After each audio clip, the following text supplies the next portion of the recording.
Okay. So, dito po sa letter M, Her Honor found it. So, just for the record, mine is page 17, line number 14. It says, to solicit, ito po yung mga prohibited acts, to solicit any person, including a law enforcement officer, posing as a child or as a parent or guardian of a child, to create, produce, manufacture, transmit, distribute, etc., etc. The next sentence says, the offense under this paragraph shall be consummated by the act of solicitation or attempted solicitation, whether made in person or through a means of ICT. So, it's very confusing, Madam Sponsor, kasi under criminal law kasi we have nga stages of the crime, no? Yung attempted, frustrated, and consummated. So, ito bang sinabi dito sa letter M na attempted solicitation, that in itself, sabi dito, the offense under this paragraph shall be consummated by the act of solicitation or attempted solicitation. So, sabi dito, consummated ang attempted solicitation. So, I'm so confused, Mr. President. Is it a consummated act? Is it an attempted act? Or is it a consummation of an attempted act? We have to be very clear about that because later on in the provisions of penalty, it also says that pag attempted, one penalty lower, pag consummated, it's the full penalty, and then pag frustrated, one penalty lower, pag attempted, two penalty lower. So, di ko na humasundan, despite my being a lawyer, kung ano ba to. Kasi you cannot have a crime that is both an attempt of another crime and a consummated crime in itself. I would be happy to be educated kung may ganon, kasi wala pa ho tayong na-encounter na ganon. Number 2, producing, creating, disseminating, or transmitting any form of CSAM. Ito po nga yung materials. Wala din tayong issue dyan. So number 3 and 4, I need to point out to Her Honor some concerns that we have, no? I'll start first with 4. Kasi po sa number 4, sabi dito, arranging, attempting to arrange, or facilitating in-person or real-time contact meeting or encounter with the child. So, may I know from Her Honor, ano yung objective natin dito? Na makonsider natin na grooming yung nagsiset up ng meeting sa bata. Tama ho ba? Iko-consider po yon, Mr. President, dun sa dulo nitong bahagi ng definition, when there is reasonable cause to believe that such contact is intended for any of the foregoing purposes. Ibig sabihin, yung pag-arrange, yung pag-attempt to arrange, yung pag-facilitate ng in-person o real-time contact meeting or encounter sa child ay dun papunta sa mga nauna. Papunta sa perpetrating or facilitating any sexual activity, papunta sa producing, creating, disseminating, or transmitting any form of CSAM, o papunta sa normalizing sexual conversations, conduct, or content involving or directed at the child, Mr. President. Okay, sige. Naintindihan ko naman po yung purpose noon, no? Before I dissect that further, I just wanted to point out that napansin ko na dun sa dating definition natin ng grooming,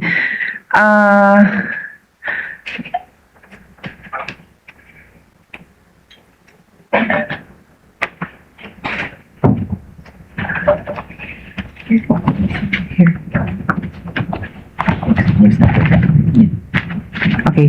Doon sa dating definition ng grooming, yan po yung sabi. Sorry, I'm confused between our bill and the existing. It's different. This one is yan po yung sabi. Okay, thank you. Okay, in the existing law, grooming refers to predatory conduct, act or patterns of acts of establishing a relationship of trust or emotional connection by another, etc., etc. Medyo for me, napaka-importante yung word na predatory conduct kasi that shows na the accused is a predator. Ginagawa niyang victim yung bata. They're preying on the child. Ganun ho yun eh.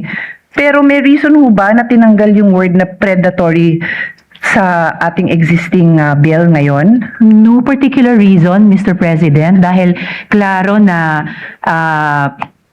nasa kaisipan pa rin nung panukala natin na persons who conduct these activities towards the children are preying upon them, Mr. President. Sige, but Her Honor would not have any objections if ibalik natin yon kasi medyo concerned lang tayo na marami namang activities na walang mali siya and it could be they could be performing certain acts like arranging a meeting pero walang objective na masama and then sila ay wrongly accused naman. So if Her Honor, I'd like to hear Her Honor's position on maintaining the word predatory. Pwede naman pong ibalik, Mr. President. Okay, ang sa akin lang naman po, I think Her Honor will agree that it's not naman the intention na ipakulong o kasuhan ng hindi tama yung wala namang sala o wala namang masamang intensyon, no? Wala naman tayong ganong Definitely, Mr. objective. President, mayaman yung bawat seksyon at pati amyenda sa kasalukuyang batas sa usapin ng due process, Oo. Mr. President. Thank you, thank you.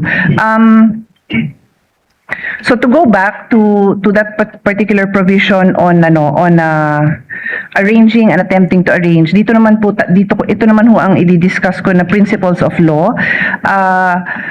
The revised penal code is very clear on the different stages of a crime. We have attempted, we have frustrated and consummated executions of the crime, no, and in some case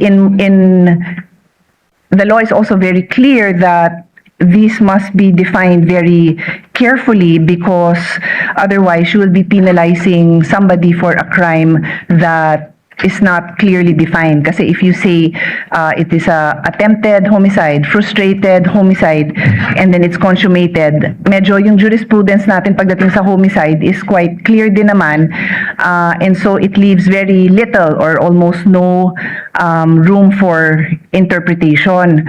So dito, there is also the use of the word attempting. Arranging, attempting to arrange, or facilitating in-person or real-time contact.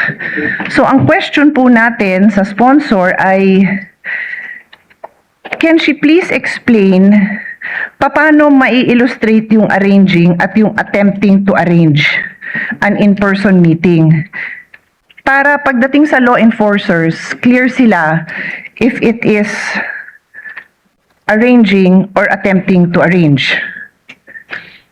Mr. President, gaya ng nabanggit ko po kanina, halimbawa yung phrase na attempting to arrange, kailangan nating ma-appreciate siya kakabit nung huling bahagi nitong definition na where there is reasonable cause to believe that such contact, kahit yung pag-attempt na mag-set up ng meeting sa pagitan ng bata o mga magulang niya at yung eventual na magpo-produce or gagamit ng CSAM, reasonable cause to believe that such contact is intended for any of the foregoing purposes. So may plano at kahit pa hindi matuloy at this point in time, pero may plano, may intensyon na biktimihin ang bata, mag-commit ng osaik laban sa kanya, mag-produce ng CSAM, gamit siya. Yan po ay ituturing na prohibited action. And pwede rin po nating halimbawa i-ugnay itong definition ng grooming sa iba pang bahagi nung bill. Halimbawa tulad dun sa isang binanggit ng gentle lady, yung pagbuo ng isang child sex offender registry.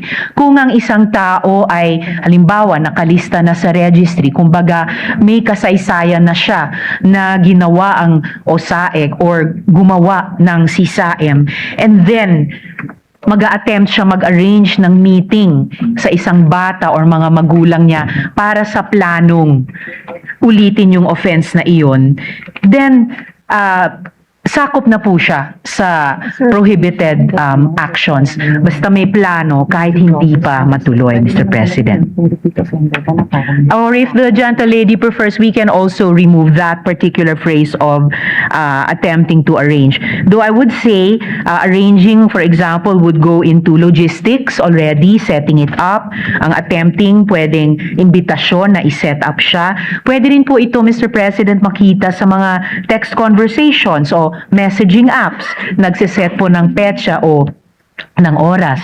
But again, Mr. President, pwede rin namang tanggalin yung phrase na yon na attempting to arrange kung mas gusto po ng gentle lady, Mr. President. Sige.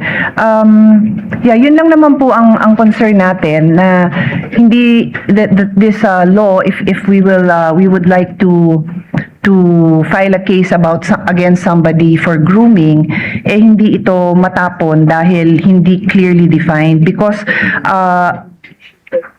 these principles are very we have legal principles that are quite strong, no? Ito yung like void for vagueness doctrine. A penal statute must give persons of ordinary intelligence fair notice of what conduct is forbidden and must not leave law enforcement to the subject to be subjective on their interpretation. So yun lang naman talaga. Maganda yung examples na binigay ng ating sponsor, like yung logistics, pagka yung meron na pala siyang logistics for it. So I can't recall if Her Honor referred to that as already arranging. Yes, And then Mr. yung President. nakikipagkwentuhan pa lang attempting to arrange. Hindi ko alam, pero I post this to Her Honor so that she can discern if it would be better, because I'll now point out another provision in a latter part of the bill. What section? Ayun. Under section 4, where we have unlawful and prohibited acts, that is page 17. page 17 na po ito.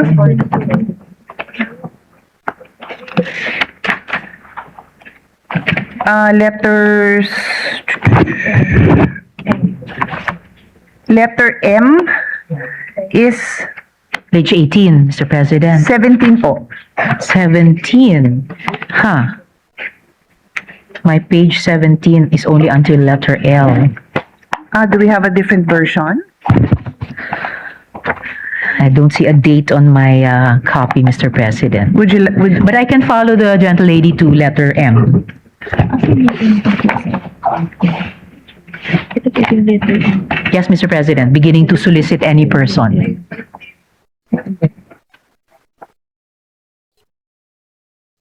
Okay.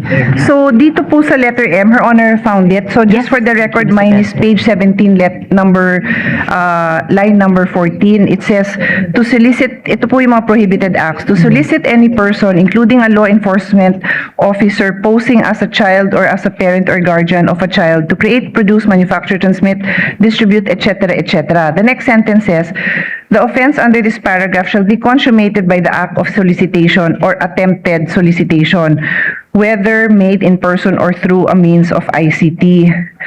So, it's very confusing, Madam Sponsor, kasi under criminal law kasi we have nga stages of the crime, no? Yung attempted, frustrated, and consummated.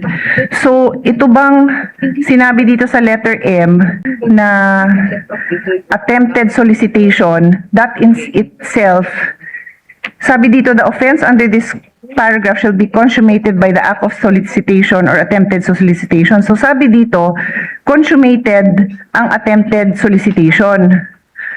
So, I'm so confused, Mr. President. Is it a consummated act? Is it an attempted act?